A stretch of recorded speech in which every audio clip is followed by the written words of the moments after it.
Sanksi bagi sekolah terlambat lapor, BOS tak dicairkan. Menteri Pendidikan dan Kebudayaan Nadiem Makarim menegaskan, pelaporan BOS bersifat wajib. Aturan baru mengenai teknis pencairan dan penggunaan dana BOS telah ditandatangani oleh Mendikbud Nadiem Makarim.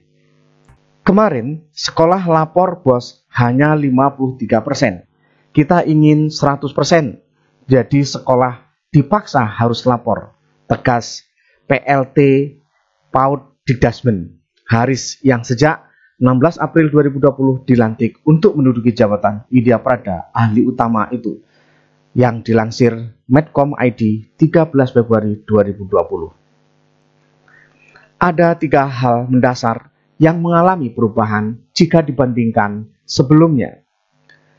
Pertama, mengenai pencairan dana BOS yang tanpa melalui Pemda setempat dan langsung ke rekening sekolah. Yang kedua, kenaikan persentase untuk alokasi gaji guru honorer.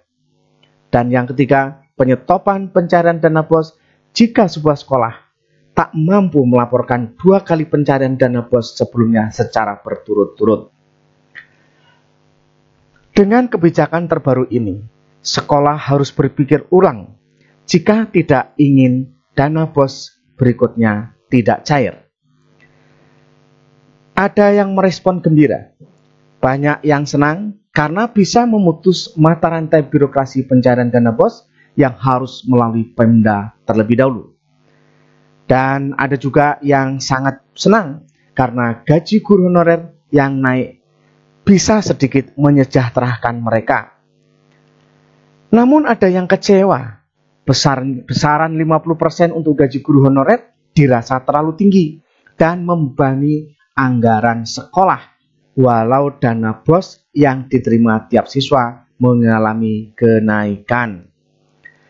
Berbagai tanggapan tersebut wajar, mengingat selama ini pelaporan dana BOS memang seperti kejar tayang. Tak sedikit sekolah yang baru mengerjakan beberapa jam sebelum laporan tersebut dikumpulkan, ujung-ujungnya kepada keterlambatan perlaporan dokumen ini. Sebenarnya tidak ada sekolah yang ingin terlambat dalam melaporkan dana BOS-nya.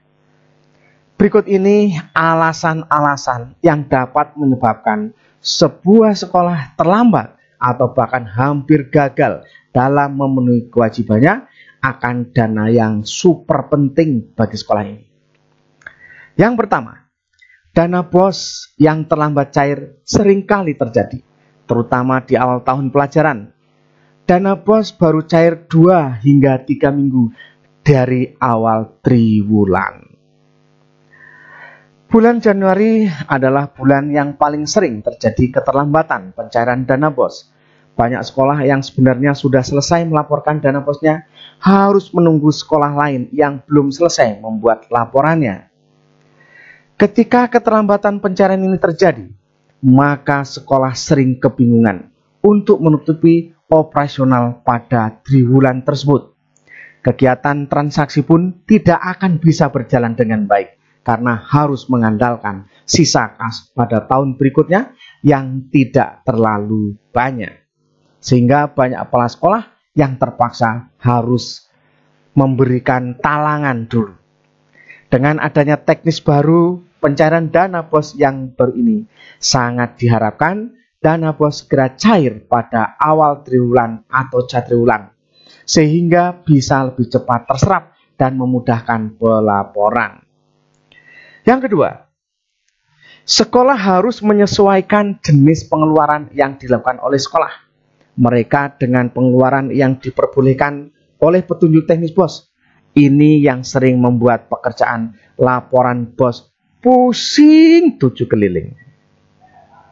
Sering terjadi ketika ada pengeluaran yang cukup banyak akan dilakukan oleh sekolah. Ternyata pengeluaran tersebut tak diperbolehkan.